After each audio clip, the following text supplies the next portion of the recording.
사랑해 주님, 보잘것없고 쓸모없는 이 질그릇을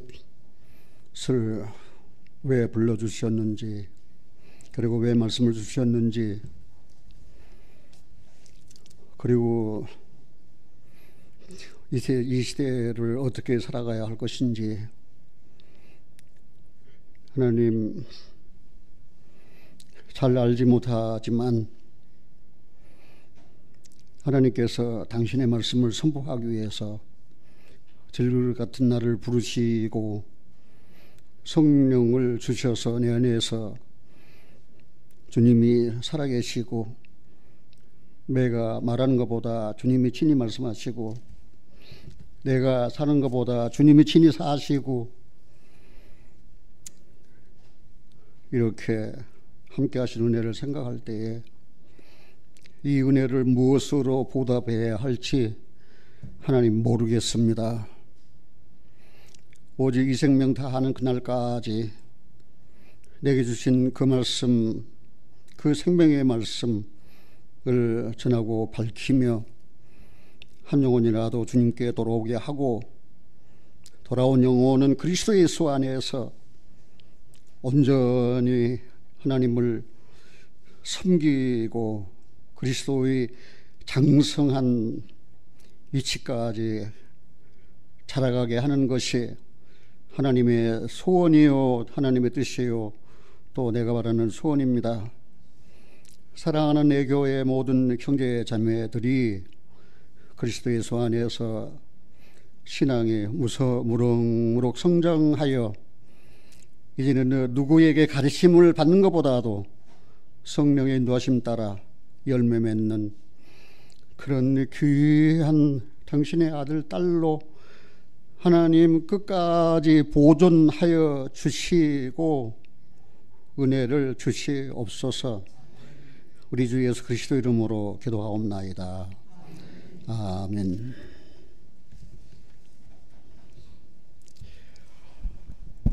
오늘 그 설교의 제목을 저는 마지막 시대를 사는, 그래 마지막 시대를 지금 우리가 살아갑니다. 신앙 생활의 정도, 우리 아내가,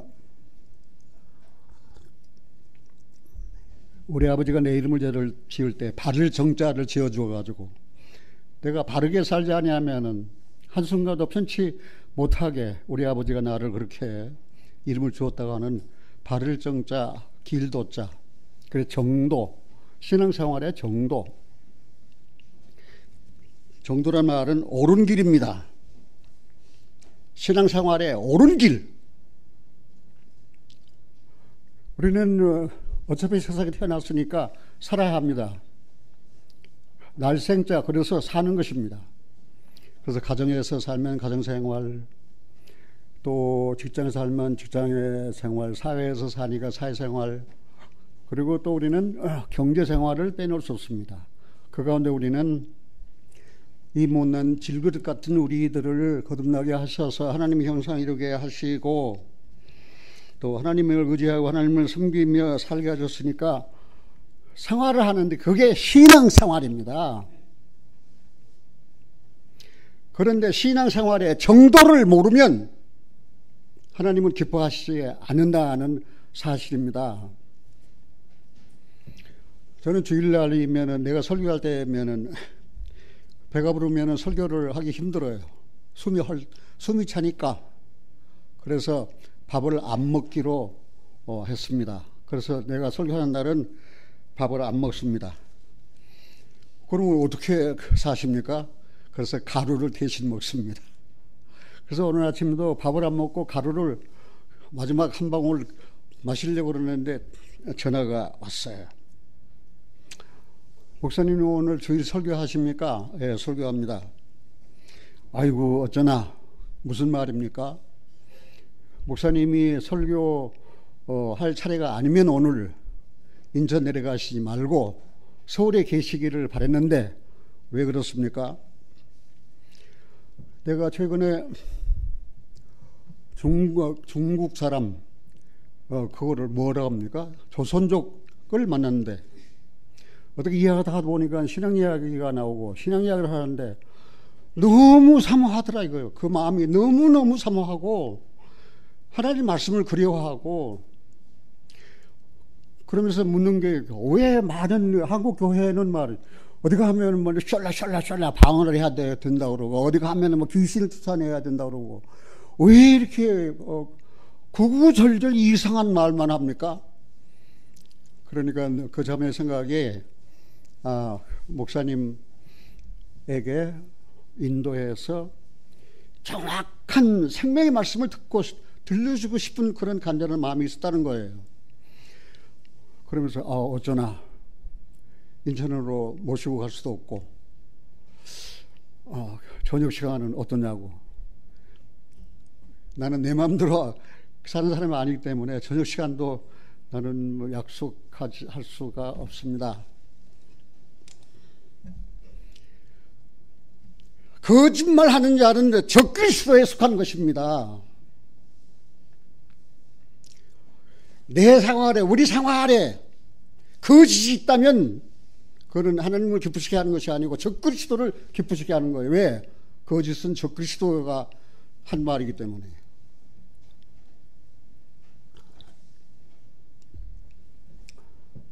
신앙생활의 정도는 거짓말하지 않는 것입니다. 참말을 하는 것입니다. 그런데 내가 인간인 이상 거짓말할 수밖에 없어요. 그러면 어떻게 거짓말을 안 하는가? 하나님께 속한 자야 되는 거예요. 그래, 하나님 말씀은 거짓이 없어요. 그 말씀이 내 속에 역사해야 된다는 사실입니다. 이야기가 좀 다른 데로 나갔습니다만 저는 그 전화를 받고 난 다음에 이 마지막 시대에도 그렇게 말씀을 사모하는 사람, 하나님의 사랑을 사모하는 사람, 사모하는 영혼이 있다는 것은 너무나도 귀한 일이에요. 그래서 저는 마음에 기도가 생겼습니다. 하나님, 말씀 듣기를 사모하는 이 영혼 버리지 마세요. 하나님 버리지 마세요. 어떤 기회, 어느 장소, 누구를 통해서든지 들으면 살 수 있는 생명의 말씀을 들을 수 있도록 하나님 도와주시고 인도해 주세요. 그렇게 기도하면서 전화 받다 보니까 교회 갈 시간이 너무 늦었어요. 출발이 되게 8시 40분에 출발해야 여기 와서 주일학교 설교도 들을 수 있거든요. 나는 듣는 걸 무척 좋아해요. 그래서 전도사님 주일학교 설교도 듣고 그래야 되는데 전화하다 보니까 8시 50분. 그래서 허벌떡하고 나와서 차에 가까이 오니까 웬일입니까? 전화 받고 전화기를 놔두고 내려왔지 뭐예요. 그래가지고 또 전화기를 가지러 가니까 출발 시간이 9시 10분이 됐어요. 큰일 났다. 그래서 이제 마지막 전도사님이 자 우리 함께 기도합시다 하고 끝날 때쯤이면 도착할 것 같아요. 그거라도 어디냐? 기도 한마디라도 가서 듣자. 그래 열심히 하는데 이게 웬일입니까? 나는 인천에 올라오면 터널을 둘을 거쳐야 되거든요. 하나는 정릉 터널, 하나는 홍지 터널이에요. 정릉 터널을 딱 들어서는데 차가 가지런하는 거예요. 딱 마음은 바빠서 콩당콩당하고 말입니다. 예배 시간 안 지키는 사람은 난 미워해요. 그리고 내가 예배 시간을 못 지켜서 미움을 받으면 어떡합니까? 마음은 급한다고 차가 갑니까? 그래 영국 속담이 하나 생각나더라고요. 바쁘면 돌아가라. 그 터널 안에 돌아갈 수 없잖아요. 할 수 없이 그냥 가는 거예요. 그냥. 그래서 정릉 터널 지났어요. 이제 홍지 터널로 들어왔는데 여기도 막히는 거예요. 홍지 터널을 지나서 한 100m쯤 왔는데 오른쪽 보니까 차가 한 10대쯤 말입니다. 내과차, 그 다음에 경찰차 막 깜빡깜빡하고 난리가 나는 거예요. 빗길에 미끄러져서 사고 난 차들을 내가 차가 끌어가려고. 그래서 저를 그랬어요. 하나님, 나 주일 학교 설교 못 들어도 설교 시간 늦지 않게만 도착하게 해주세요. 이것도 하나님의 은혜입니다. 그러면 내가 감사하겠습니다. 기도로 하나님과 싸우지 말아야 되잖아요. 여러분들 기도로 하나님과 싸우는 일이 있습니까? 나는 아주 못돼 성질이 못돼 먹어서 기도로 하나님과 많이 싸워요. 내가 감당치 못하는데 내가 영입니까? 내가 바다입니까? 어떻게 해서 날대로 죄를 지지 말라고 하십니까? 하나님 너무하시지 않습니까? 나는 연약한 질그릇이 나는 피조물입니다. 그리고 막 하나님 앞에 따지고 말입니다. 여러분들 하나님과 기도로 싸웁니까? 안 싸웁니까? 야곱 기도로 싸웠어요? 안 싸워서 하나님과? 기도로 하나님과 싸우고 바꿔진 이름이 이제 야곱이 아니고 너 이스라엘이다. 그러면 목사님은 기도로 하나님과 싸우라 말입니까? 그러면은 내가 바꿔집니까? 그런 말이 아니에요. 내가 그렇다 그 말이에요. 어차피 생활이니까. 신앙도 생활이니까.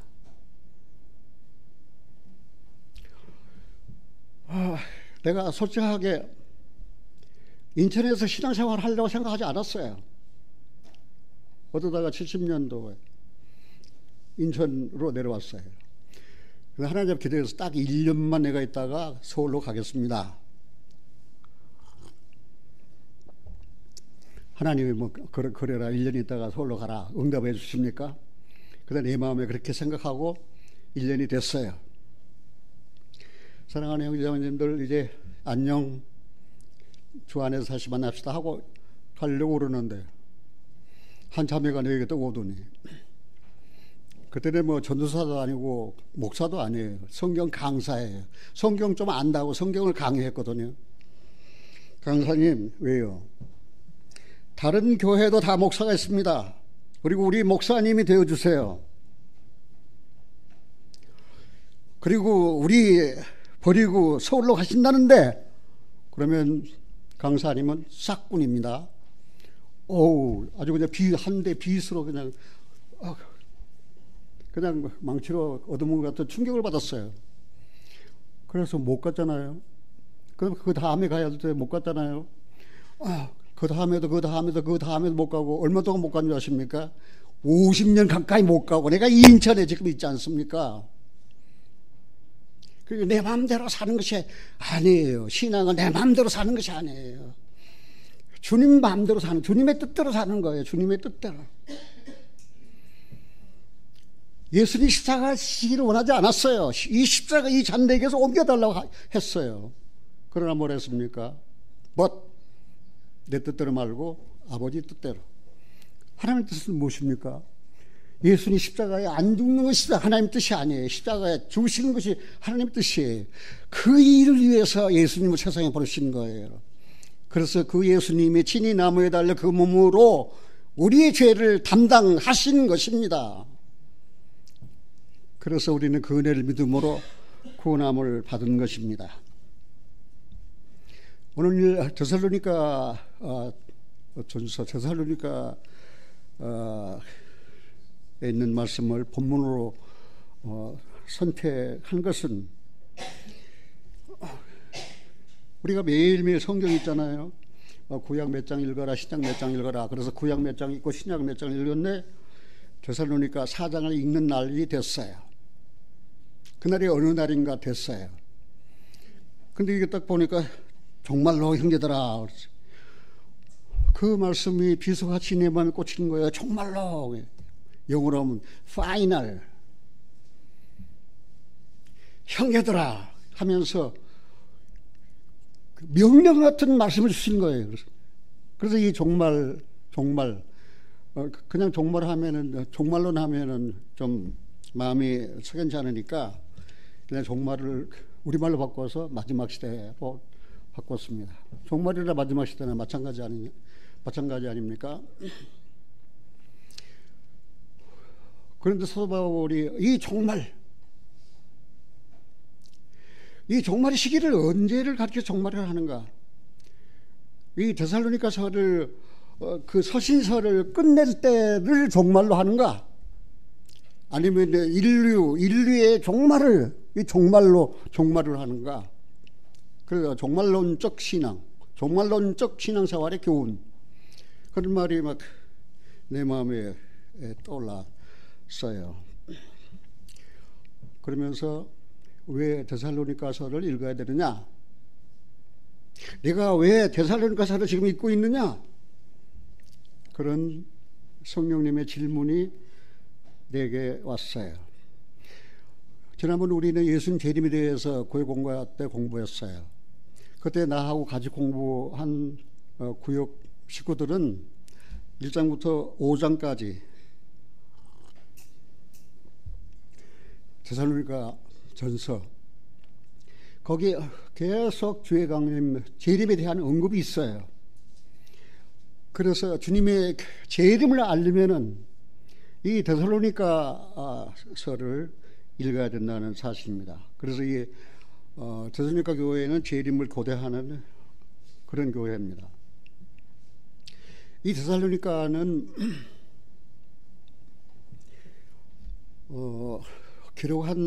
언제 기록했느냐 하면은 AD 약 50년, 51년, 52년, 53년 정확한 연대는 알 수 없지만은 50년 초반인 줄로 저는 알고 있습니다.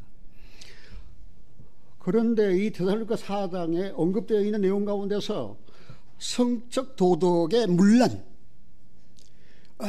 그때 데살로니가는 세속적인 성적 문란, 성적으로 아주 문란한 그런 시기예요. 그래서 남의 아내를 자기 아내처럼 몹쓸 짓 하는 그런 아주 성적으로 문란한 그런 시대였어요. 그래서 성도덕에 대해서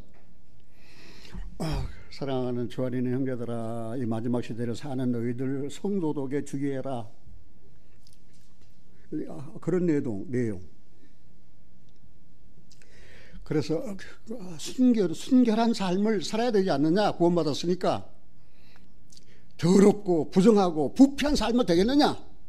순결한 삶을 살아야지. 그래서 성도덕에 대해서 교훈하기 위한 내용들이 이 성경에 보면은 기록되어 있다는 사실입니다.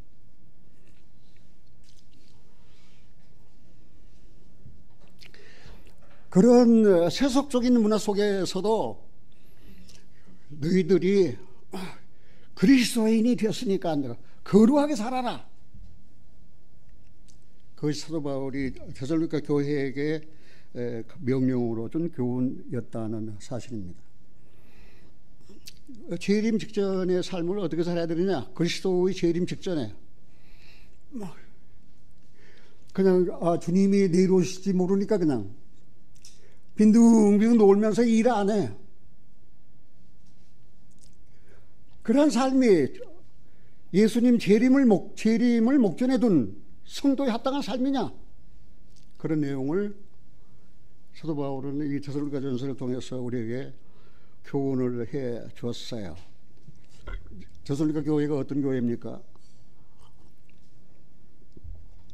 데살로니가에 들어가기 전에 빌립보에서 감옥에 갇힌 바 되고, 그리고 많이 얻어맞고, 그리고 주 예수를 믿으라 그러면 너와 네 집 구원 받으리라고 복음을 전하고, 그 다음 거기를 떠나서 들어간 곳이 데살로니가 지방이었습니다. 사도 바울 2차 전도 여행 때였습니다. 데살로니가 들어가서 많이 있지도 않았습니다. 딱 3주 동안이었습니다. 성경을 풀어서 하나님께서 예수님을 세상에 보내신 이유와 예수님께서 왜 십자가에 죽으셨는지, 죽은 자 가운데서 예수님의 부활에 대한 내용을 전했습니다. 그런데 감사하게도 데살로니가 교회 사람들은 하나님 말씀을 받았습니다. 사람의 말로 받지 않았습니다. 하나님의 말씀으로 받았다는 사실입니다. 이 사실은 데살로니가 교회에게만 중요한 것이 아니라 오늘 우리에게도 마찬가지입니다. 여러분, 성경 누구 말씀으로 봤습니까? 하나님의 말씀을 봤습니까? 사람의 말이 아니 하나님의 말씀을 봤습니까? 하나님이 지금 말씀하시는데 내 입을 빌려서 말씀하시는 거예요. 내 입을 통해서 말씀하시는 거예요. 그러니까 거짓말하는 자들은 적그리스도에게 속한 적그리스도라는 사실입니다. 하나님께서 내게 주신 참 말씀, 진리의 말씀을 전하지 아니하면 나는 하나님에 속한 하나님의 종이 아닙니다. 내가 지어서 꾸며서 한 말이라면 나는 하나님께 속한 종이 아닙니다. 하나님께서 내게 하실 말씀을 주셨어요. 그래서 그 말씀을 여러분들에게 드리는 거예요. 비록 내 입을 통해서 여러분들은 하나님 말씀 듣지만 내 말이 아니고 하나님 말씀입니다.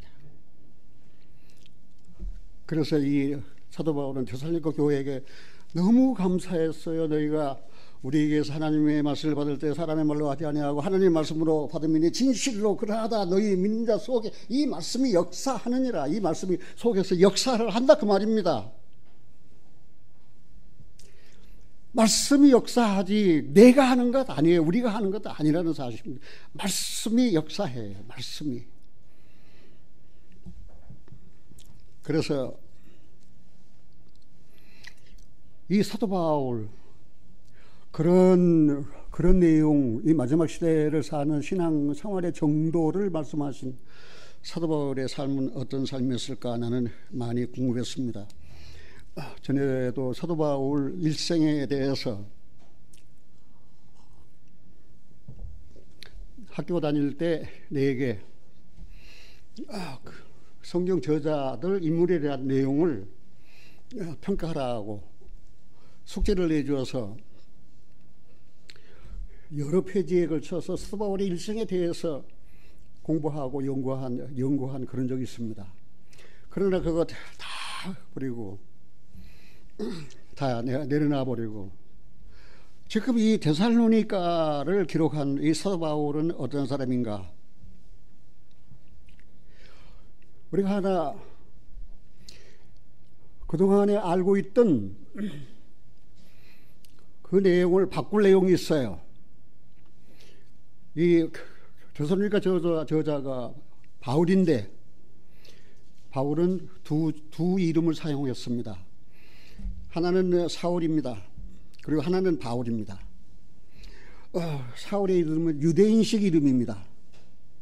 그리고 바울이라는 이름은 로마식 이름입니다. 사도 바울은 히브리인입니다. 그리고 베냐민 지파입니다. 그리고 유대인입니다. 그래서 유대인식 이름으로 사울이라고 그랬어요. 그런데 그동안에 우리가 알고 있던 거 또 일반 보편적인 주장이 사울은 예수 믿기 전에 크다, 나는 큰 자다, 나는 태양과 같은 자다. 그래서 사울이었는데 그가 예수를 만나서 회개하고 개심한 다음에는 나는 적은 자다. 그리고 겸손히 자기를 낮추려고 바울이다. 그렇게 이름을 개명을 했다는 거예요. 나도 그냥 한동안에 그 말이 홀딱 빠져가지고 말입니다. 그렇게 믿었거든요. 바울이 개종하기 전에는 사울 큰 자였는데 교만하게 사울의 초대왕이 이스라엘 초대왕이 사울이었거든요.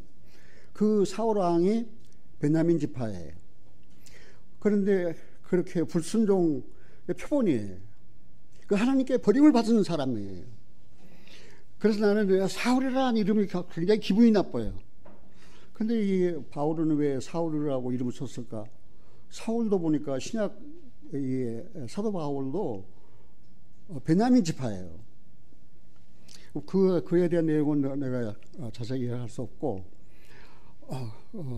잘 알지도 못하고 그만 이야기 두고 성경에 보면 사도 바울은 예수 만나 회개하고 이제 그런 그 이름을 개명했다. 성경 보면 이름을 개명한 사람은 아브람도 아브라함으로 바꿨죠. 사라도 사레로 바꿨죠. 그런데 이 성경에 기록해 보니까 사도 바울은 예수 만나서 회심하고 이름을 개명한 것이 아니에요. 예수를 만난 이후에도 바나바의 초대로 함께 전도 여행을 떠날 때 말입니다. 바울의 이름으로 떠나지 않아서 사울의 이름으로 떠났어요. 좀 이야기가 다른 데 나가지만 찾아보고 가겠습니다. 우리가 이거는 알아야 될 것이 중요하기 때문에. 사도행전 13장입니다.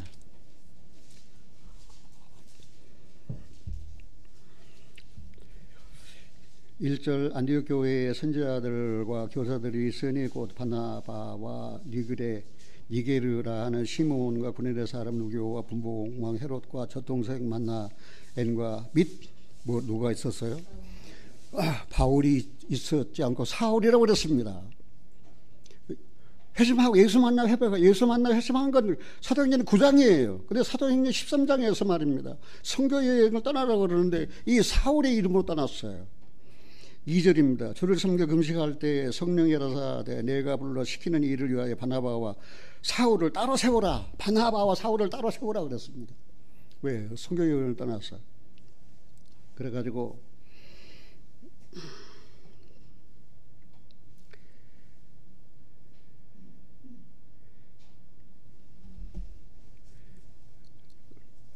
어디까지 읽었어요? 2절, 3절 같이 한번 읽어봅시다. 예. 그 두 사람은 누구였어요? 그러니까 바나바와 바울입니까? 아니면 사울입니까? 그러면은 회심하고 그 개명해서 바울이 됐다면 말입니다. 바울과 바나바여야 되는데 왜 사울이라고 했을까요? 9절 한번 보겠습니다. 같이 한번 봅시다. 바울이라고 하는 사울이 성령에 충만하여 그를 주목하고 바울이라고 하는 사울이 그러니까 바울에게는 이름이 몇 개 지었어요? 2가지 이름이 있었어요. 사울인데 그는 유대인식 이름이에요. 그리고 또 하나 이름은 뭐예요? 바울인데 이거는 로마식 이름이에요. 사도 바울은 길리기아 다소 출신입니다. 길리기아 다소는 지금 말하면 터키입니다. 그리고 로마의 시민권자입니다. 그러니까 로마식 이름을 갖고 있는 게 당연하죠. 그런데 유대인이요, 히브리인이요, 베냐민 지파니까 유대식 이름 사울을 가지고 있는 것도 당연하죠. 이제 어디 가서 사울은 큰 자다, 개명가 난 다음에 바울로 바꿨다, 그 말 사용하지 마세요. 그 잘못될 수 있습니다. 근데 우리는 그렇게 믿고 그렇게 또 우리가 알고 그렇게 또 가르쳐 왔다는 사실입니다. 그리고 그는 로마 시민권자로서 그는 인생을 값지고 의미 있게 살고 싶었습니다. 그리고 길리기아에 가서 이 시골 지방에 사는 것보다도 예루살렘에 가자. 그래서 예루살렘에 올라와서 가마리엘 문화에서 공부를 했습니다. 아주 열성적인 바리새파가 되었습니다. 그리고 빌립보서 3장에 보면은 율법의 의로는 흠이 없다고 그랬습니다. 그리고 이 바울은 조상적부터 양심으로 부끄럽지 않게 하나님을 섬겼다 했습니다. 그런데 그렇게 열성적인 히브리인이요 바리새파인 사도 바울은 예수님을 믿지 못했을 때 알지 못하고 그리스도인을 핍박했습니다. 교회를 핍박했습니다. 그리고는 죽였습니다. 그리고 스테반이 죽을 때에도 그 편에 들었습니다. 더 열심을 내서 이제는 그리스도인들을 교회를 잡아서 이제는 감옥에 가두고 대제사장들에게 끌어오려고 다메섹으로 가다가 예수님을 만나서 그 삶의 변화되었습니다. 그는 길리기아 다소 출신으로 청혼을 꿈을 갖고 이제는 예루살렘 성도 이스라엘 성도인 예루살렘에 올라가서 한번 열심히 공부해서 이제는 박사도 되고 인생을 멋있게 살아보려고 했다가 예수님 만나 인생이 180도로 완전히 바꿔져 버렸습니다. 인생을 만나서 아주 큰 전환점을 가졌습니다. 사도 바울이 고백하고 간증한 말씀 가운데서 디모데전서 1장 15절을 보면 미보다 모든 사람이 받을 만한 이 말이여 그리스도 예수께서 죄인을 구원하려고 세상에 임하셨다 하였도다. 그러면서 자기를 이야기합니다. 내가 죄인 중에 괴수라고. 그래서 이게 괴수란 말을 히브리 성경에서는 뭐라고 했는가 한번 찾아보려고 히브리 성경을 보니까 내가 죄인 중에서 가장 악질적이다 그 말입니다. 가장 악질이 최고로 나쁜 놈이었다 이 말입니다. 그런 사도 바울의 예수 만나서 변화받고 난 다음 그 간증 미보다 신실하다 모든 사람이 받을 만한 이 말이에요. 그리스도 예수께서 죄인을 구원하려고 세상에 임하셨다 하였도다. 내가 죄인 중에 으뜸이다. 내가 죄인 중에 최고다. 내가 죄인 중에 최고 악질이다. 그런 고백한 이 사도 바울은 이제는 하나님 앞에서 사람 앞에서 그는 거짓말하지 아니하고 정직한 자가 되었다는 사실을 저는 또 이번에 깨닫게 되었습니다. 사도 바울은 사울이며 바울인 사도는 곳곳에 전도를 다니면서 교회를 세웠는데 그 교회를 세워놓고 그 교회가 너무나도 보고 싶어요. 열정적으로 보고 싶었어요. 데살로니가를 놔두고 교회를 놔두고 거기서 박해가 심하니까 이제는 형제들이 이제 떠나도록 해서 등 밀려서 이제 떠나서 들어가서 3주 정도밖에 전도를 못했는데 그들이 정말 믿음 안에 굳게 서야 될 텐데 이제는 걱정이 돼서 아들 같은 디모데에게 들여보내가지고 데살로니가 사정을 좀 알아보고 오너라. 그러니까 디모데가 와서 보고한 말이 그들이 그 은혜 안에 굳게 서 있습니다. 그 사도 바울은 너무 감사했어요. 그리고 사도 바울은 그 데살로니가 교회가 말입니다. 복음 받았을 때 이 복음은 말로만 된 것이 아니다. 성령, 능력, 큰 확신으로 된 것이다. 그런데 그렇게 그 교회 식구들이 자라가고 성장해 가고 있는 모습을 볼 때 너무나도 기쁘고 너무나도 감사해서 마지막 시대를 사는 성도들, 그리스도인들이라면 어떻게 살아야 되는가 하는 사실을 좀 깨닫게 주고 싶었습니다. 그래서 신약 성경 27권이지만 사도 바울에 의해서 기록된 성경의 13권입니다. 그 많은 분량의 성경. 그런데 각 교회 서신서마다 다 특징이 있어요. 골로새 하면 기독론 그리스도에 대해서, 에베소 하면 교회에 대해서, 데살로니가 전서하면 재림에 대한 내용들.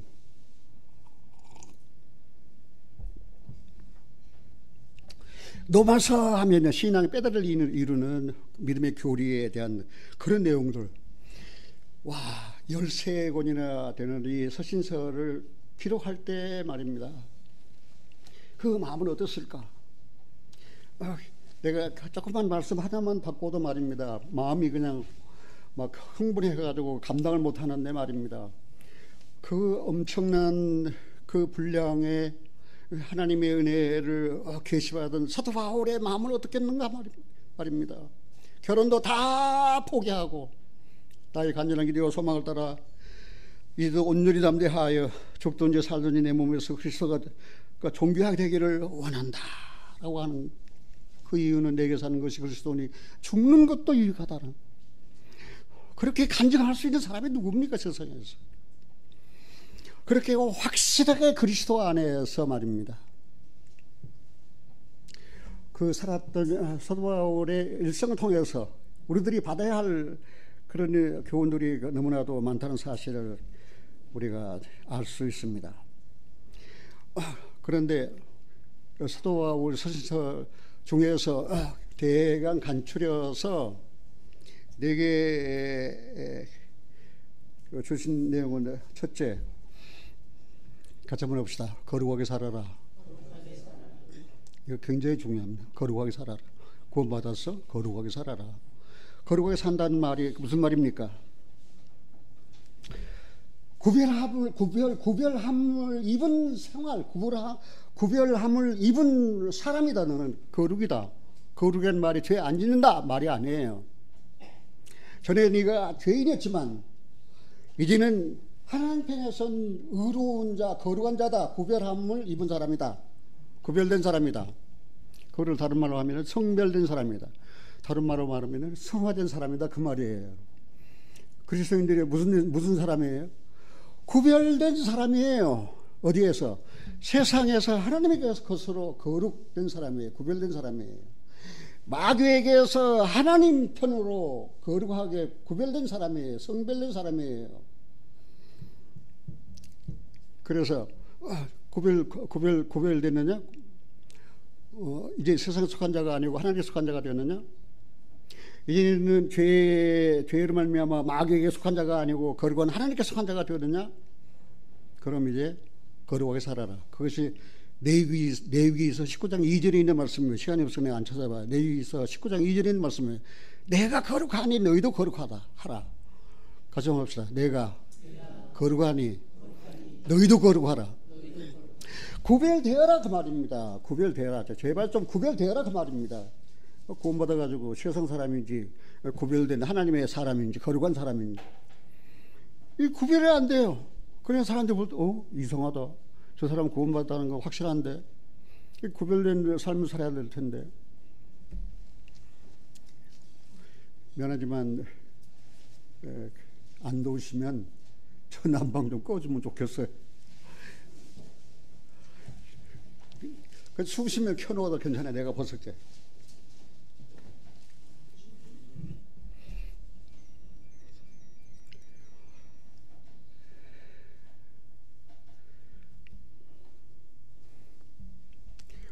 두 번째,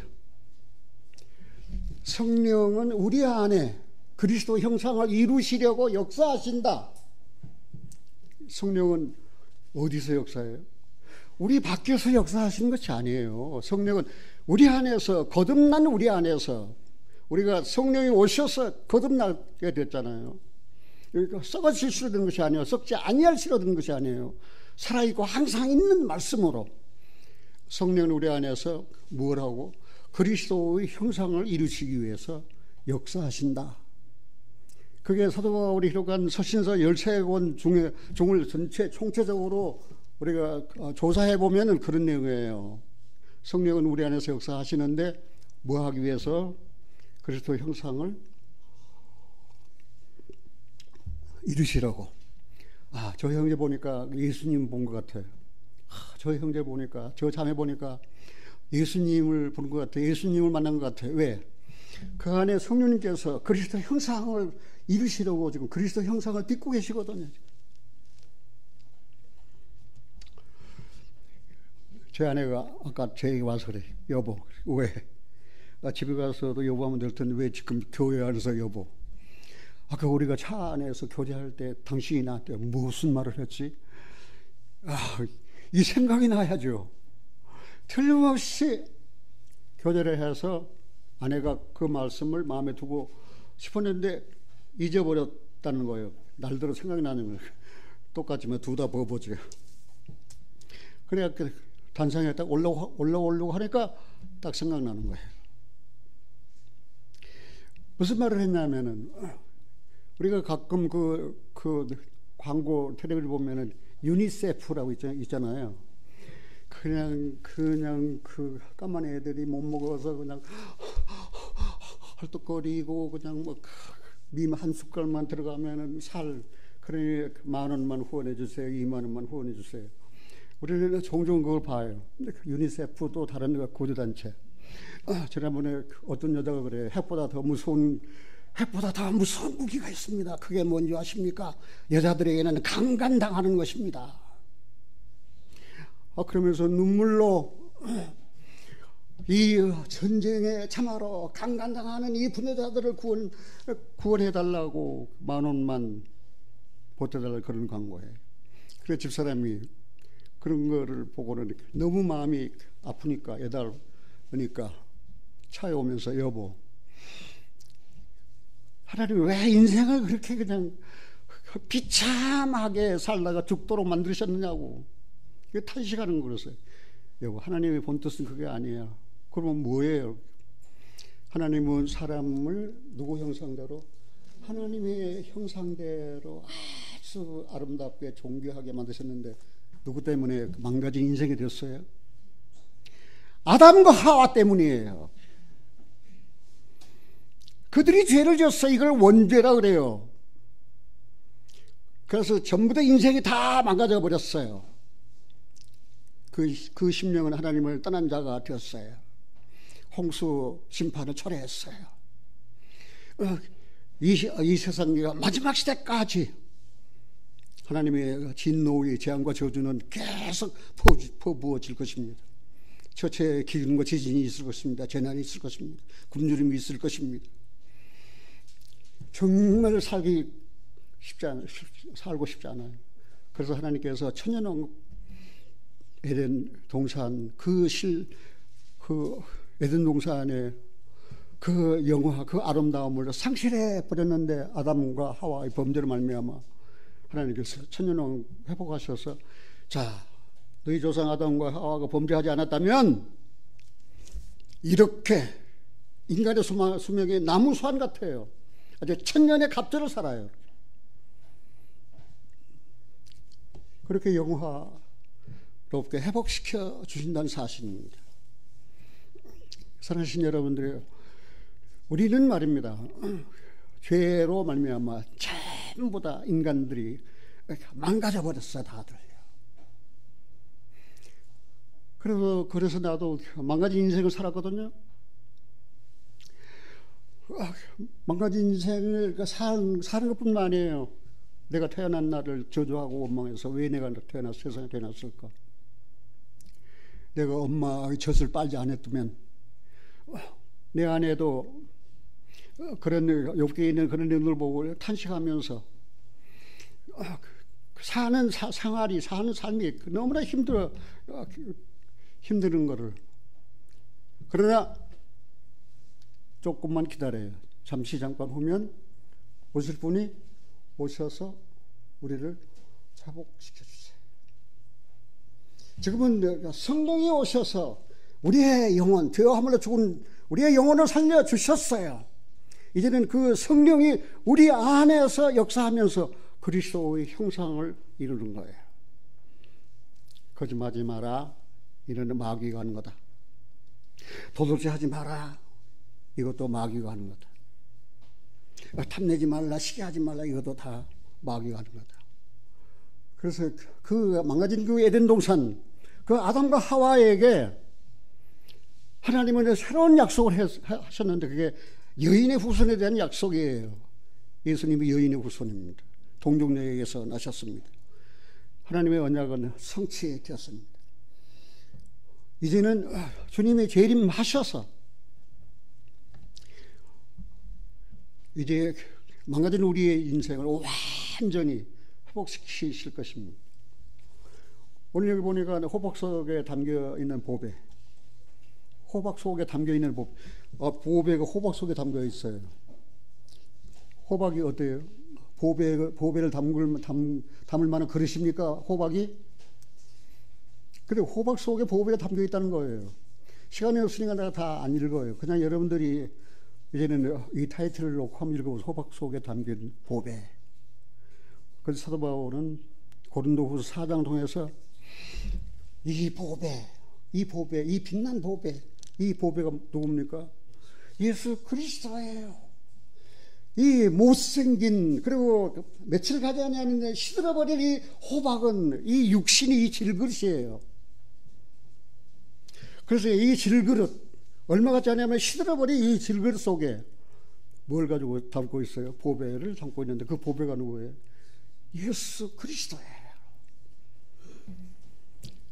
그 사실을 깨달은 사람이 얼마나 될까요? 나는 질그릇인데 나는 보배이신 그리스도를 내 안에 모시고 산다. 자부심이 생기고 떳떳하고, 행여나 내가 거짓말하고 행여나 내가 실수하고 행여나 내가 잘못하면 이 보배에 흠이 갈까봐 내 삶을 조심하고 사는 것입니다. 이것이 마지막 시대를 사는 그리스도인의 삶이에요. 그리고 세 번째, 네가 그리스도인이라면, 성령으로 거듭난 그리스도인이라면 나의 삶에서 성화의 삶을 추구해라. 퍼체스, 성화의 삶을 구해라. 하나님 오늘도 주님과 동행하고 거룩한 성화의 삶을 살게 도와주세요. 그러면 기도로 하나님과 안 싸워요.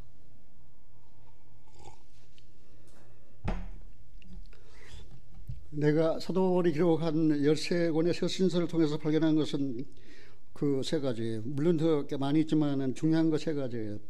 첫째, 거룩하게 해라. 두 번째, 성령은 우리 안에서 그리스도 형상을 이루시려고 역사하신다. 세 번째, 날마다 거룩한 삶, 성화의 삶을 구하라, 추구해라.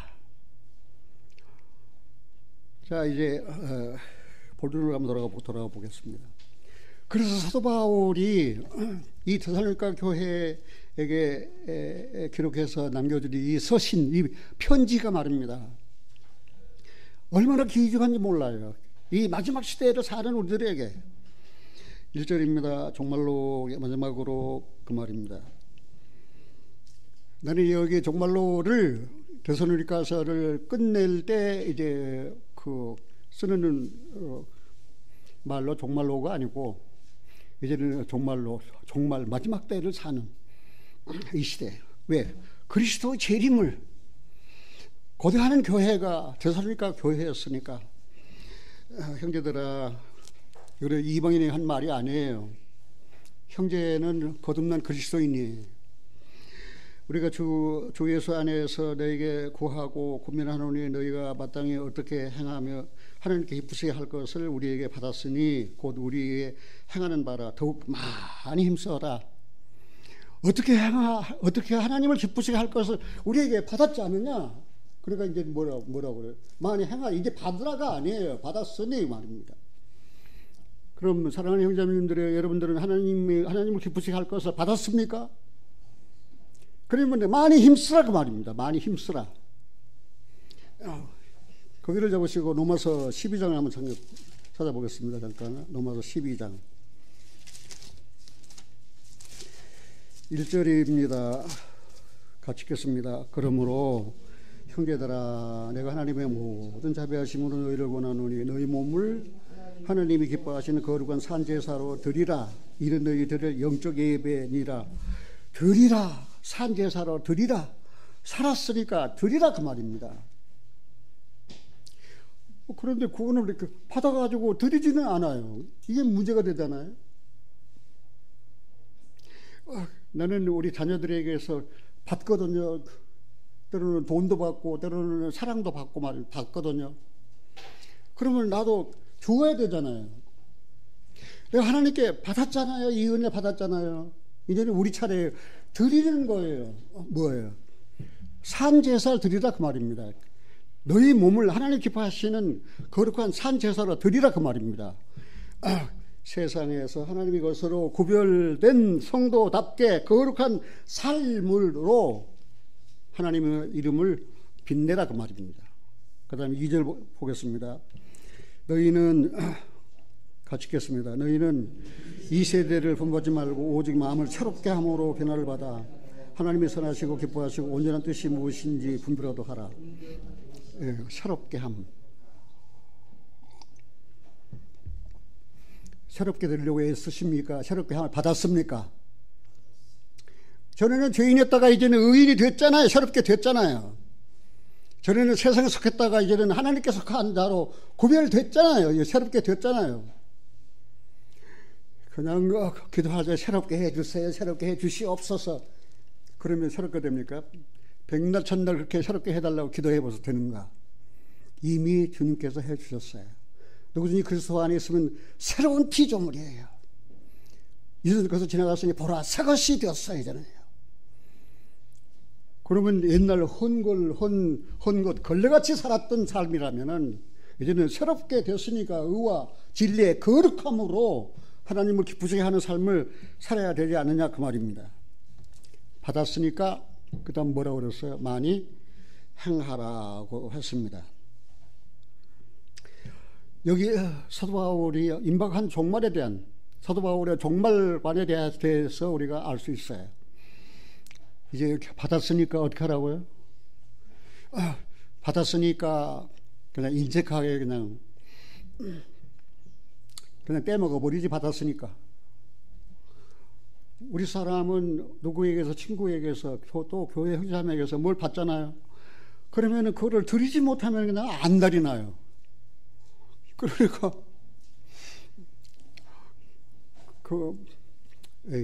거기까지만 할게요. 받았으니까 뭐라고 그랬어요? 쉽게 해봐요. 받았으니까 드리라. 나하고 같이 크게 한번 해봅시다. 받았으니까 드리자. 뭘 드릴래요? 마음을 새롭게 하라고 그랬잖아요. 이제는 저희는 부정적인 은사, 그러나 이제는 긍정적인 은사. 전에는 거짓말 잘했는데 이제 거짓말 안 해요. 하고 싶지가 않아요. 왜? 내 안에 주님이 기뻐 안 하시니까. 내가 거짓말을 하면 내 안에 계신 그리스도께 기뻐하십니까? 기뻐 안 해요.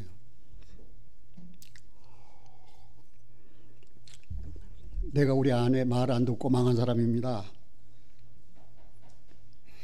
형제들이 아내 말 잘 들으세요. 여보, 비뇨기과 꼭 가야 돼. 65세 이상 넘으면 꼭 가야 돼. 가야 돼. 1년, 2년, 3년, 4년, 5년 계속 나에게 독촉했어요. 여보, 나는 아무 증상이 없어. 안 가도 돼. 그런데 하도 그러니까 가까운 의원에 가서 피검사 해주세요. 피검사 했어요. 큰일 났습니다. 왜 그렇습니까? 전립선 암에 해당된 수치입니다. 그래서 부랴부랴 대학병원에 가니까 아니라도 다닐까. 대추만한 전립선을 암이 다 먹어버렸어요. 그래서 의사가 이거 걷어내지 않으면 생명이 위험합니다. 다른 장기로 이식할 수 있습니다. 다음에 올 때는 보호자를 데리고 오세요. 그래가지고 방위 동위 원소, 그다음에 본 스케인 별 검사 다 해도 살릴 길이 없어요. 그래서 암 환자가 돼버렸잖아요. 아내의 말 듣고 그때 가서 했더라면 말입니다. 그것뿐만 아니라 경제 생활도 내가 아내 때문에 망쳐버린 사람입니다. 그런 사람입니다. 내가. 여보, 카드 쓰지 마. 카드 쓰면 안 돼. 카드 쓰지 마.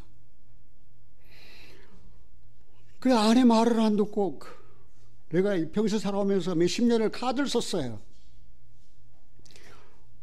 그런데 지난달에 아주 깜짝 놀랄 사건이 발생했습니다.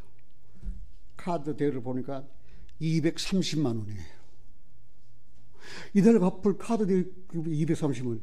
자매들한테, 형제들한테 갚아달라고 이 말 하는 거 아니에요. 내가 아내 말 안 듣고 경제생활 망치는 걸 지금 이야기하는 거예요. 카드 쓸 때는 공꽃 같아요. 그냥 치우고. 그래서 아내한테 고백했어요. 여보, 잘못했어. 카드 안 쓸 걸. 카드 안 썼더라면 이보다 우리가 훨씬 더 잘 살 수 있을 텐데. 형제자매님들 권합니다. 카드 쓰시는 분들 할 수 있으면 쓰지 마세요. 그러나 비상용으로 한두 개 가지고 있을 수도 있어요. 그래서 이제 집에 있는 돈 털어가지고 호주머니에 대해서 병원에 가서 현금으로 딱 하니까 2만 원, 3만 원. 2만 원, 3만 원씩도 아까워요, 그게. 현금을 쓰니까. 그래도 나가면 기분이 좋아요. 얼마나 편한지 몰라요. 그래서 이창범 생애 1900 지금 무슨 8년입니까? 2018년 10월 달로 카드 끝. 이제는 현찰 박치기. 그리고 경제생활을 바꿨어요. 마음이 얼마나 편한지. 그러면 돈이 없어요. 그러면 먹지 말아야지. 돈이 없는데 어떻게 먹어? 카드 그냥 긁으면 되거든요. 나오거든요. 돈이 없는데도. 돈이 없는데 긁기는 어디다 긁어? 어디서 그거를 보충하려고 쌓이면 말이지. 몇십만 원, 몇백만 원 되는데 또 보니까 내가 고대 안암병원, 고대 안암병원, 고대 안암병원, 고대 안암병원 병원비가 그냥 이만큼 나와요. 그냥. 그동안 우리 며느리가 우리를 도와서 보험에 들어서 많이 도움을 받았는데 어머니 80세 넘으셨으니까 어머니 진료비는 이제 안 나옵니다. 그래 우리 사람은 아니 나이 먹은 사람 보험료 더 줘야지. 나이 먹었다고 보험료 안 준다는 거예요. 여보, 그게 세상 법인데 어떻게 해? 그러니까 이제는 있으면은 먹고 없으면은 이제 못 쓰는 거야. 이제는 그렇게 살아 있네 그냥. 그래가지고 내 옷장을 보니까 옷이 몇 벌 있더라고요. 이제 옷 안 입어도 돼. 구두 보니까 한두 컬 있더라고요. 이제 구두 안 사도 돼. 그럼 뭐 경제생활 이제 경제생활 사는 법 배웠잖아요. 좀. 뭐 안 쓰는 거? 카드 쓰지 마세요. 복숭이 잡이 카드 쓰지 마세요.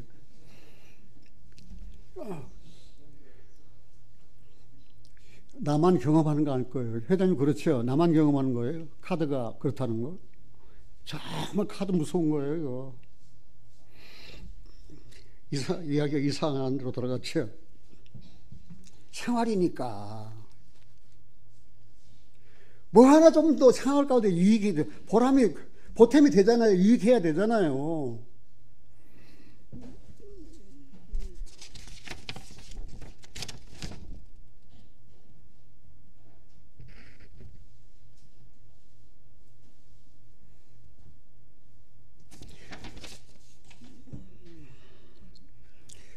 자, 그 다음 이제 3절입니다. 가자 밀어볼까요? 하나님의 뜻은 이것이니 너희의 거룩함이라 곧 음란을 버리고 각각 거룩함과 존귀함으로 자기 아내에 취할 줄 알고 하나님을 모르는 이방인과 같이 체격을 주지 말고 이 일의 분수를 넘어서 형제를 해하지 말라. 이는 우리가 너희에게 미리 말하고 증거한 것 같이 이 모든 일에 주께서 신원하여 주심이니라. 하나님이 우리를 부르심은 같이 읽겠습니다. 부정케 하심이 아니요 거룩케 하심이니 그러므로 저버리는 자는 사람을 저버림이 아니요 너희에게 그의 성령을 주신 하나님을 저버림이니라. 예. 이제 그리스도인들의 생활이에요. 그 성들의 문제, 성적 도덕에 대한 문제예요. 거룩함으로 자기 아내를 취하라 그 말입니다. 그리고 반대로 데살로니가 교회는 그 시대의 문화가 그런 성도덕에 물란한 그런 시대, 남의 아내를 자기 아내 같이 말입니다. 또 남편이 자기 아내를 아주 세격의 대상으로 그렇게 했다는 내용이 여기 기록되어 있는 거예요. 성적 문란이. 그러면 이 말씀이 성도덕의 문란이 그 시대에 데살로니가 교회에만 해당됩니까? 오늘 우리에게도 해당됩니까? 오늘 우리에게도 해당된다 그 말입니다. 여기서 5장에 아내들아, 그 아내들에게 뭐라 했습니까? 남편에게 순종하라. 교회가 그리스도에게 순종하듯 아내들은 범사에 남편에게 순종하라. 베드로전서 3장에는 뭐라고 되었습니까? 사례는 아브라함을 뭐라고 했습니까? 주라고 불렀다 그 말입니다. 이 거룩한 부녀들은 하나님께 소망을 둔 부녀들은 그렇게 살았다 그 말입니다. 이거는 그냥 지나간 교훈으로 끝난 게 아니에요. 오늘 우리의 삶이에요. 그래서 그런데 그 부부관계, 그리스도인을 할자도 부부관계, 성적 도덕, 그건 거룩해야 된다는 그런 내용이에요. 자, 성화의 시작은, 성결의 시작은, 깨끗함의 시작은 언제부터입니까? 우리가 중생에서 성령이 임하셨을 때 처음부터 너희를 거룩하게 하셨다라고 말씀을 하셨어요. 자, 이제 신앙의 정도를 걷는 그리스도인들은 이렇게 살아야 됩니다. 이건 굉장히 중요합니다. 히브리서 12장입니다. 12시 반까지 끝내라고 그랬는데 못 끝낼 것 같아서 이거 하다놨네. 자, 히브리 12장 1절입니다. 같이 읽겠습니다. 이러므로 우리에게 구름같이 둘러싼 허다한 증인들이 있으니 모든 무거운 것과 얽매기 쉬운 죄를 벗어버리고 인내의 소리 앞에 당한 경주를 경주하며 믿음의 주여 또 온전케 하시는 이인 예수를 바라보자. 저는 그 앞에 있는 즐거움을 위하여 십자가를 참으사 부끄러움을 개의치 아니하시더니 하나님 보좌 우편에 앉으셨느니라. 예. 한마디로 이야기하면은 예수를 바라보는 삶입니다. 마지막 시대를 살아가는 그리스도인들은 예수를 바라보는 삶입니다. 그 예수님이 내 믿음의 시작입니다. 그 예수님이 내 믿음의 완성입니다. 그리고 우리는 말씀을 사는 그리스도인들은 예수님을 바라는 삶입니다. 부르심의 목적은 예수님과 같이 되는 것입니다. 구원받은 그리스도인들의 몸은 성전입니다. 하나님께서 성령으로 그리스도인의 몸 안에 계십니다. 그러니까 그리스도의 몸은 뭡니까? 성전입니다. 성전을 더럽히면 하나님께서 그 사람을 멸하신다라고 했습니다. 시간이 없으니까 빨리빨리 가겠습니다. 9절입니다. 같이 읽겠습니다. 형제의 사랑에 관하여는 너희가 쓸 것이 없으면 너희가 친히 하나님이 가르치신 바 서로 사랑함이라. 너희가 온 마게도냐 모든 형제를 대하여 과연 이것을 행하도다. 형제들아 고난을 더 많이 하고, 여기 더 많이 하라고 그랬어요. 여기는 형제 사랑에 대한 내용입니다. 형제 사랑. 그 첫 번째 보면은 그 성별의 문제, 성도덕의 문제. 두 번째 문제는 형제 사랑에 대한 문제예요. 그런데 데살로니가 교회는 형제 사랑을 이미 하고 있었어요. 그냥 아가야 온 지방에 데살로니가 교회가 형제를 사랑한다는 소문이 다 퍼졌어요. 그래서 칭찬을 했어요. 그걸로 끝난 것이 아니고 뭐라고 그랬어요? 더 많이 해라고 말입니다. 형제 사랑. 자, 요한일서 3장을 한번 찾아보겠습니다.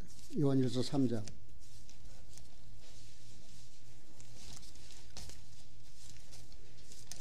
찾았습니까? 요한일서 3장 10절입니다. 같이 한번 보겠습니다. 사랑은 여기 있으니, 요한일서 3장 11절입니다. 우리가 서로 사랑할지니 이는 너희가 처음부터 들은 소식이라. 가인같이 하지 말라. 저는 악한 자에게 속하여 그 아우를 죽였으니 어쩐 용고로 죽였느냐. 자기 행위는 악하고 그 아우 행위는 의로움이니라. 형제들아 세상이 너희를 미워하거든 이상히 여기지 말라. 우리가 형제를 사랑함으로 사망에서 옮겨 생명에 들어간 줄 알거니와 사랑치 아니하는 자는 사망에 가느니라. 그 형제를 미워하는 자마다 살인하는 자니 살인하는 자마다 영생이 그 속에 거하지 아니하는 것을 너희가 아는 바라. 너희가 아는 건 뭐였습니까? 형제를 사랑치 아니하면은 사망에 거한다겠습니다. 형제를 사랑함으로 사망에서 옮겨 생명에 들어간 줄 알거니와. 우리 교회는 감사하게도 형제를 사랑하는 교회입니다. 누가 아프면 내가 아픔, 누가 병들면 내가 병드는 것처럼 괴롭습니다. 누가 가난하면은 내가 가난한 것처럼 괴롭습니다. 그게 실제 우리 교회에서 이루어지고 있습니다. 그런데 그것을 끝이 아니에요. 형제 사랑한다고 더 많이 해라고 말입니다. 같이 한번 봅시다. 더 많이 하자. 형제 사랑하죠? 근데 뭐라고 그래? 뭐 하라고 그랬어요? 더 많이 하라 그 말입니다. 더 많이 하라 그 말입니다. 그 다음 본문으로 들어가서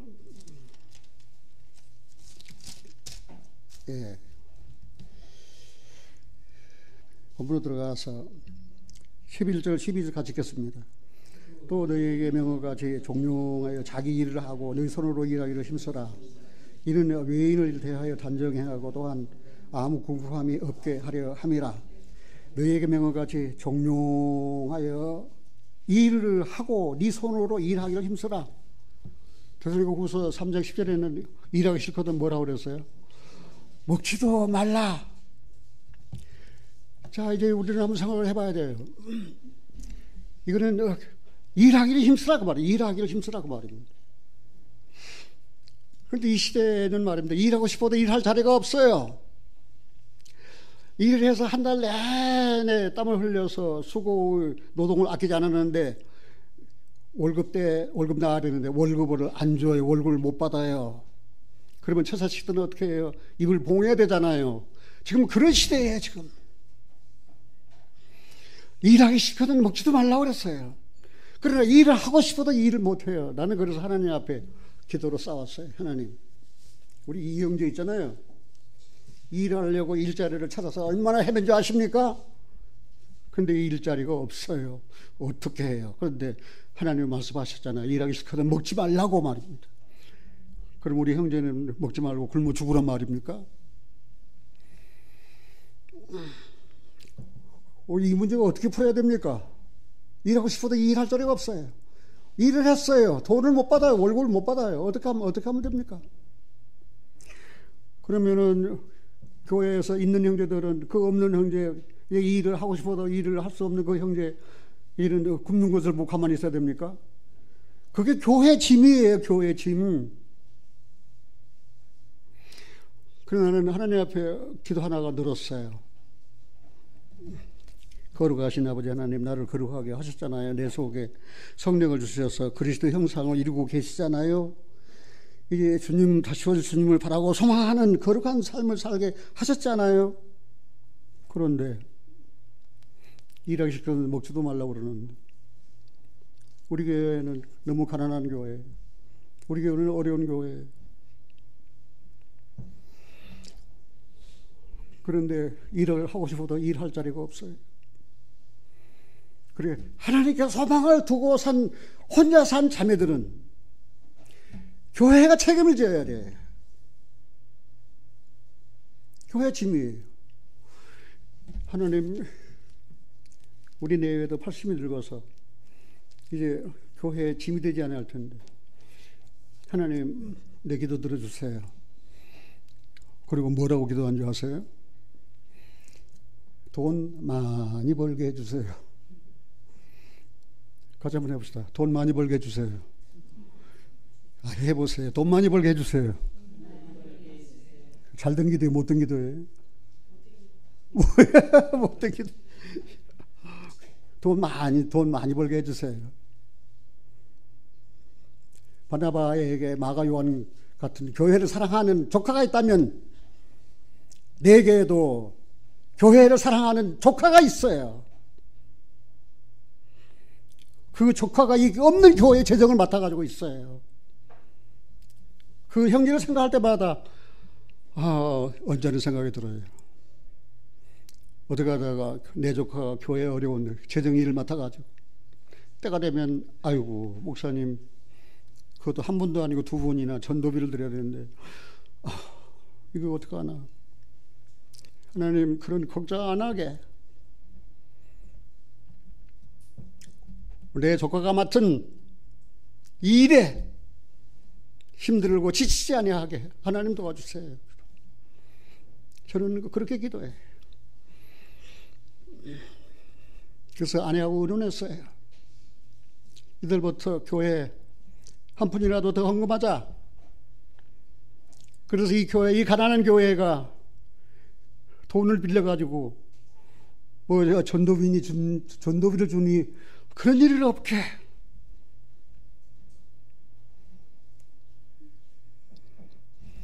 이건 사실이에요. 이건 사실이에요. 그러나 나는 너무너무 대단하. 우리 조카가 너무너무 살려배운 내 조카가 너무너무 대단해. 내가 이 교회에 와서 내가 은퇴하기 전까지는 그런 소원이 있었거든요. 전세로 살다가 주인이 더 올려달라. 그래서 나가면 그 이삿짐 갖고 어디로 갑니까? 월세로 산다. 월세를 그동안 그 달에 내지 못하면 어떡합니까? 이 교회가. 하나님 아버지, 우리 교회 전세로도 안 살고 월세로도 살지 아니하고 내 집에서 살게 해주세요. 하나님 기도 들어주셨어요. 그래서 이건 내 집이에요. 우리 집이에요. 우리 교회예요. 이제는요. 내 손자 손녀들이 말입니다. 이제 월세 못 내서 쫓겨나갈 그런 아니에요. 이 집에서 얼마든지 자유롭게 활개 펴고 기지개를 펴면서 예배하고 찬송할 수 있는 내 집이에요. 그렇게 해주셨어요. 형제 자매님들 기도에 우리 교회에 빚지지 아니하게. 우리 교회 너무 가난한 교회예요. 우리가 그동안에 열심히 했는데 아까 뭐라 그랬어요? 더 많이 하라고 그랬잖아요. 사랑 더 많이 하라고 그랬잖아요. 헌금 더 많이 하라고 그랬잖아요. 그래서 이달부터는 우리가 조금씩 더 헌금하자. 이제 하나님께서 내 기도 우리 기도를 들어주셔가지고 우리 교회를 부자되게 하실 거예요. 사랑하신 여러분들이요, 우리들은 예수님 만나기 전에는 망가진 인생이었습니다. 내가 오늘 이야기 다 못하지만은 마가복음 5장에 보면은 거라사 지방에 귀신 들린 망가진 인생이 나와요. 그 사람 그 차가 무덤 사이에요. 그리고 쇠고랑으로 메어놔서 묶어놨어요. 하도 사람들이 지나가면은 막 고함을 지르고 그냥 하니까 사람들이 막 두려워가지고 말입니다. 그런데 예수님 지나간다는 소문을 들었어요. 그래서 그 망가진 그 귀신 들린 사람이 말입니다. 예수님을 만나서 변화를 받았어요. 그 사람이 바로 나예요. 내가 망가진 사람이에요. 그 쇠고랑으로 묶어놨다는 게 무엇입니까? 이 쇠고랑은 율법과 도덕이에요. 율법과 도덕으로 나를 규제하고 나를 그 깨끗한 그 순수한 삶으로 살도록 율법과 도덕이 내 삶을 규제했지만 그 귀신 들린 사람은 쇠고랑을 끊었어요. 그게 무엇입니까? 율법도 파괴하고 그 다음에 도덕도 전부 다 파괴시켜버렸어요. 그 율법과 도덕이 필요 없었어요. 다 끊어버렸으니까. 그리고는 고함 질러요. 그냥 나는 귀신 들렸다. 나는 소망 없는 사람이다. 나는 소망 없는 사람이다. 내가 그렇게 했거든요. 어쩌다가 좋은 직장에 들어가서 직장을 얻었지만 내 인생의 마음은 너무 공허했어요. 내 마음에 예수님이 없었기 때문입니다. 예수를 믿는다고 20년 동안 애를 썼지만 내 안에 그리스도께서 살아계시지 않았어요. 나는 율법의 의로 흠이 없이 살려고 애를 썼습니다. 일일 일선. 그리고 도덕. 내가 학교 다닐 때는 그런 운동이 있었어요. 도덕 재무장, 모랄 리알마메이션. 도덕으로 재무장, 도덕이 너무나 해졌으니까 도덕으로 재무장을 하자. 그런 운동이 벌어진 그런 시대에 내가 살았어요. 근데 예수님 만났거든요. 이 귀신인 사람이. 꼭 가서 마가복음 5장을 읽어보세요. 그런데 옷을 벗고 막 정신이 나가가지고, 근데 예수를 만나가지고 이제 옷을 입었어요. 이제 예수 그리스도로 옷 입었어요. 이제는 정신이 온전히 돌아왔어요. 이제 영혼이 회복됐어요. 그 귀신 들리고 그 망가진 인생은 그 영혼이 죄와 허물로 마귀가 지배하기 때문에 그랬던 거예요. 예수를 알지 못할 때 그렇게 살다가 예수 만나서 변화됐어요. 그 마가복음 5장 18절 이하에 뭐라고 되는지 아십니까? 예수님 함께 가게 해주세요. 내가 예수님과 함께 가겠습니다. 귀신 들린 말입니다. 그 정신병자가 말입니다. 함께 가자고 할 때 예수님이 그 정신이 온전하게 돼, 예수 만나서 정신이 온전하고 난 다음에 함께 가자고 할 때 예수님이 뭐라고 했습니까? 허락하지 않았어요. 아니다, 지금 아니다. 집으로 가라. 그리고 내가 네게 행한 일을 일일이 네 가족에게 고해라. 그래서 그 귀신 들린 사람이 고향에 가서 친척들에게 이야기했어요. 나는 귀신 들린 사람입니다. 내 집은 무덤상이었습니다. 그리고 난 내 발은 쇠고랑 채워져 있었습니다. 그리고 나는 부르짖었습니다. 그러다 예수님 만났습니다. 그리고 나는 정신이 온전하게 되었습니다. 이젠 옷을 입었습니다. 예수 그리스도로 옷 입었습니다. 내가 여러분들에게 이야기합니다. 예수는 그리스도이십니다. 예수는 메시아이십니다. 예수님은 여러분들의 죄를 담당하신 분이십니다. 저를 믿으면 멸망하지 않습니다. 그렇게 거라사 지방에 살던 그 귀신 들린 사람 전도인이 되어가지고 말입니다. 외쳤습니다. 어느 날 그 보험서를 읽다가 이 자가 바로 나다. 그래서 나는 더욱 주님 앞에 감사하지 아니할 수 없었어요. 사랑하신 형제님들이에요. 성령님께서 내 안에 우리 안에 예수님 닮도록 역사하십니다. 잊지 마시고 마지막 이 시대를 사는 우리들이 이제 어떻게 살아야 되는가를 많이 이야기를 못했지만 이제 여러분들에게 마지막 시대의 신앙생활의 정도에 대해서 대강 말씀을 드렸습니다. 기도하겠습니다.